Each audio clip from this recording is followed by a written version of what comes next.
Hello friends, welcome back with a new topic. तो आज का जो टॉपिक है हमारा दैट इज़ अबाउट साइक्लोन्स।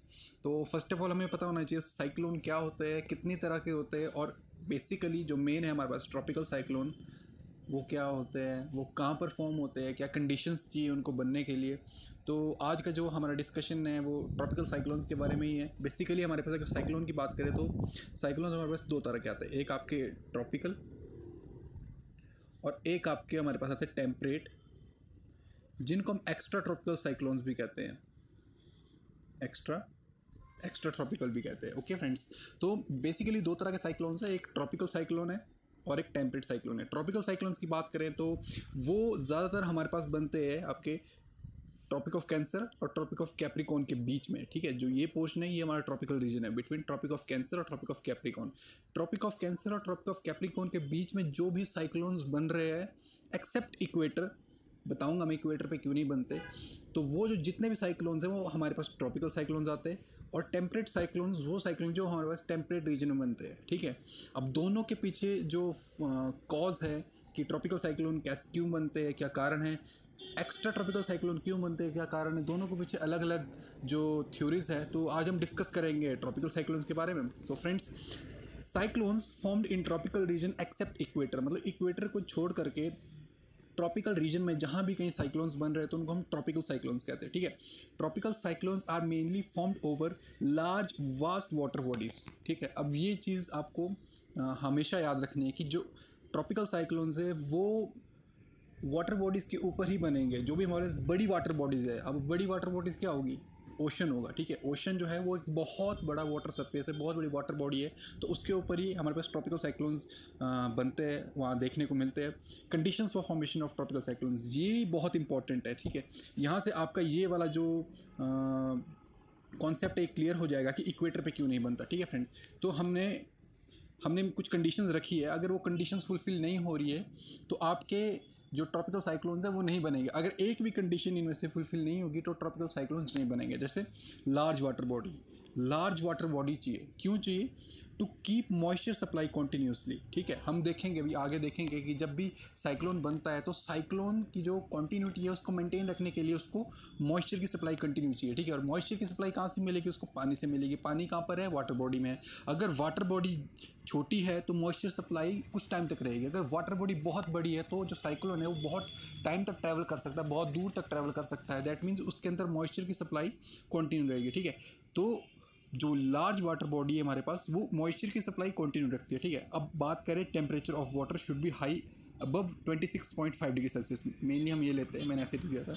तो टेम्परेचर क्यों हाई होना चाहिए, क्योंकि देखो वाटर बॉडी का टेम्परेचर अगर इतने डिग्री सेल्सियस से हाई है तो हमें पता है कि वहाँ पर कौन सी कंडीशन बनेगी, लो प्रेशर जोन बनेगी। ठीक है, क्यों, क्योंकि पानी गर्म होगा और इवेपोरेशन होकर के वो जो वहाँ की हवा जो गर्म होगी वो ऊपर उठ जाएगी। ठीक है, गर्म होगी हवा ऊपर उठ जाएगी, वाटर बॉडी गर्म है तो उसके आसपास की हवा जो है वो गर्म हो जाएगी और वो ऊपर उठ जाएगी, और वहाँ का एरिया जो है वो लो प्रेशर जोन बन जाएगा, क्योंकि वहाँ की हवा ऊपर उठ चुकी है, वहाँ पर वैक्यूम बन चुका है, तो लो प्रेशर जोन बन जाएगी। ठीक है, तो लो प्रेशर जोन बनने के लिए क्या हमारे पास ज़रूरी चीज़ है, वो temperature of water should be high then 26.5 degree Celsius, help to develop low pressure zone over surface. ठीक है, ये हमारे पास। और नेक्स्ट है हमारे पास कोरियोलिस फोर्स, जो कि सबसे इंपॉर्टेंट है। क्यों, कोरियोलिस फोर्स क्या है, हमें पता है कि नदर्न हेमिस्फीयर में वो राइट वर्ड डिफ्लेक्ट कराती है विंड को, सदर्न हेमिस्फीयर में वो लेफ्ट वर्ड डिफ्लेक्ट कराती है विंड को। ठीक है, तो वो क्या करेगी, एक साइक्लिक जो है हमारे पास स्ट्रक्चर क्रिएट करेगी विंड्स में। तो कोरियोलिस फोर्स बहुत इंपॉर्टेंट फैक्टर है हमारे पास साइक्लिक मूवमेंट कराने के लिए विंड के लिए। तो अगर इन तीनों में से कोई एक फैक्टर मिसिंग है, देखो कोरियोलिस फोर्स तो लगेगी। अब बात आती है इक्वेटर की। इक्वेटर हमने कहा था कि बिल्कुल सेंटर पे है। ठीक है, यहाँ पर अर्थ थोड़ी बल्ज्ड है ऐसे करके, ठीक है, इस तरह से है। ठीक है, तो जब अर्थ अपने एक्सिस पर रोटेट करती है ना तो सबसे ज़्यादा स्पीड उसकी इन पोर्शन में होती है, पोलर रीजन में, क्योंकि यहाँ पर क्या है कि यहाँ पर उसका रेडियस कम है, तो यहाँ पर उसकी जो अर्थ का रोटेशन का इफेक्ट है, जो उसकी स्पीड है वो यहाँ पर ज़्यादा होती है, और यहाँ पर उससे कम होती है, यहाँ पर उससे कम होती है, यहाँ पर उससे कम होती है, और सबसे कम इक्वेटर पे होती है। तो इक्वेटर पे कोरियोलिस फोर्स का इफेक्ट जो जीरो होता है। ठीक है, तो अगर कोरियोलिस फोर्स इक्वेटर पे जीरो है दैट मीन्स कि वहाँ पर साइक्लिक मूवमेंट ऑफ विंड होगा ही नहीं। ठीक है, वाटर बॉडी चाहे गर्म हो चाहे जो मर्जी हो, वहाँ पर साइक्लिक जो इफेक्ट है, जो साइक्लिक मूवमेंट है विंड का, वो नहीं होगा।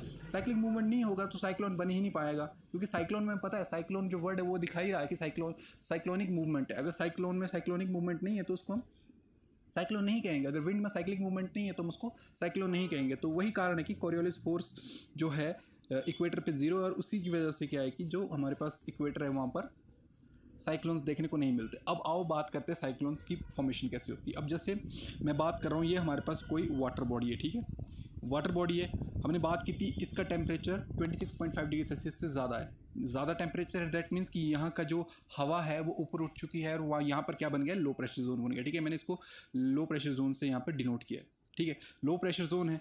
अब ये नहीं मैं कह रहा हूँ कि यहाँ पर हाई प्रेशर जोन ही है, बट कंपेरेटिवली टू दिस, इसके कंपेयर में यहाँ पर हाई प्रेशर जोन ही है, ठीक है।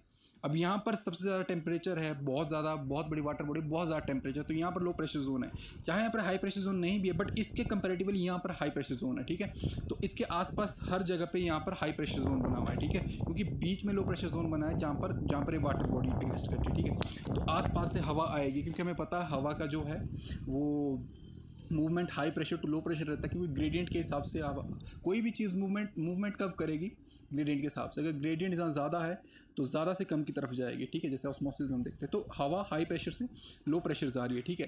तो हाई प्रेशर से लो प्रेशर में हवा यहाँ से यहाँ आएगी, इन डायरेक्शन में, यहाँ पर भी हाई प्रेशर हो गया, यहाँ से यहाँ आएगी, यहाँ से यहाँ आएगी, ऐसे करते हर डायरेक्शन से लो प्रेशर जोन में हवा आती है, ठीक है। अब अगर ये बात है नदर्न हेमिस्फीयर की, हम कह रहे हैं नदर्न हेमिस्फीयर, अगर नदर्न हेमिस्फीयर की बात करूँ तो नदर्न हेमिस्फीयर में कहाँ पर डिफ्लेक्ट करना चाहिए विंड को, राइट वर्ड। तो इसका राइट वर्ड क्या हुआ, ये, ठीक है, इसका राइट वर्ड क्या हुआ, ये, इसका राइट वर्ड क्या हुआ, ये, इसका राइट वर्ड क्या हुआ, ये, ठीक है। तो ये विंड हमें एक जो है रिजल्टेंट क्या देती है, ये हमें ये स्ट्रक्चर देती है, इस तरह से, मतलब इस तरह से, ठीक है। तो ये विंड हमें इस तरह से एक स्ट्रक्चर खड़ा कर देती है, ठीक है। मेरे अंदर एक जो डाउट रहता था पहले से कि क्योंकि मैं सोचता था कि नदर्न हेमिस्फीयर में अभी हम देख रहे हैं कि नदर्न हेमिस्फीयर में जो है आपका साइक्लोन्स का जो रोटेशन है वो कैसा है, एंटी क्लॉकवाइज है, क्योंकि ये इस तरह से घूम रहा है, ठीक है, एंटी क्लॉकवाइज है। बट जब मैं इसको प्रैक्टिकली सोचता था तो मुझे लगता था क्लॉकवाइज है, क्योंकि देखो अब कोई विंड यहाँ से लो प्रेशर जोन में आ रही है तो ये राइट वर्ड डिफ्लेक्ट करनी चाहिए, ठीक है, राइट वर्ड ऐसे, ठीक है। फिर ये जब इधर जाएगी, क्योंकि ये भी तो नदर्न हेमिस्फीयर में ही, ये विंड भी तो नदर्न हेमिस्फीयर में ही है अभी, तो ये भी राइट वर्ड होगी ऐसे, तो इसका राइट ऐसे, ठीक है। तो मेरे हिसाब से अकॉर्डिंग टू मी क्या हो रहा था कि भाई जो विंड है वो ऐसे मूव कर रही है, बट वो क्या है कि वो एक सिंगल विंड का इफेक्ट है, ठीक है। बट यहाँ पर न्यूमरस विंड आ रही है, ठीक है, यहाँ पर न्यूमरस विंड आ रही है, ठीक है।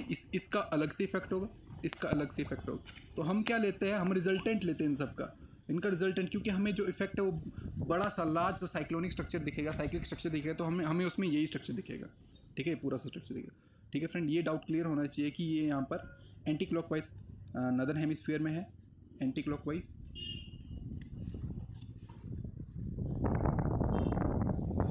क्लॉकवाइज नदर्न हेमिस्फीयर में, ठीक है।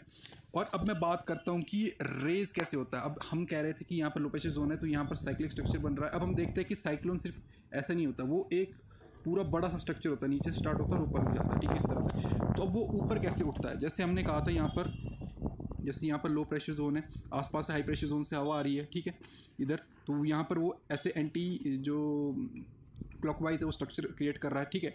ये हवा जब लो प्रेशर जोन में पहुंच रही है, यहाँ पर अभी भी टेम्परेचर गर्म है, ठीक है, तो ये हवा क्या है कि गर्म की वजह से ये हवा भी ऊपर उठेगी। तो धीरे धीरे जब ये ऊपर उठेगी तो ये साइक्लिक स्ट्रक्चर में ही उठेगी, ठीक है, साइक्लिक स्ट्रक्चर में उठेगी और ऊपर तक जाएगी, ठीक है, यहाँ पर, ठीक है। तो ये जो स्ट्रक्चर बना that is cyclone, cyclic structure of wind का साइक्लिक मूवमेंट जो है बहुत बड़ी स्पीड से जब ये मूव करेगा साइक्लिक फॉर्म में, तो हम इसको कहेंगे साइक्लोन, ठीक है। अब बात आती है कि इसमें रेनफॉल क्यों होती है, कहाँ पर होती है और कैसे होती है, ठीक है। रेनफॉल का जो मेन जो रीज़न है वो कारण है हमारे क्लाउड फॉर्मेशन, ठीक है। क्लाउड फॉर्मेशन कहाँ होगी, अब जैसे विंड यहाँ से उठ रही है ऊपर के लिए, ठीक है, ये विंड यहाँ पर है, ठीक है, ये जो बॉर्डर्स है, दिस बॉर्डर्स, यहाँ पर विंड है, ठीक है, ये बॉर्डर से विंड ऊपर उठ रही है और ये एंटी हमारे पास क्लॉकवाइज घूम रही है ऊपर, ठीक है।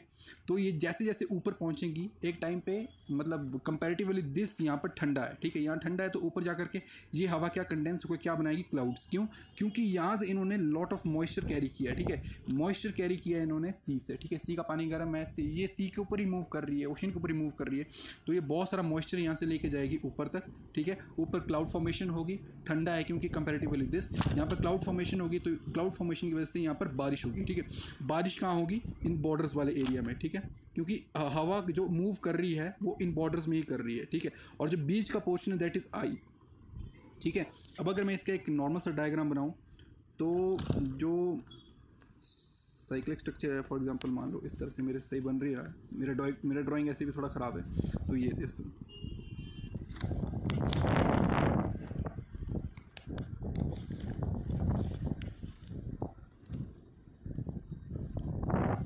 वन, ठीक है।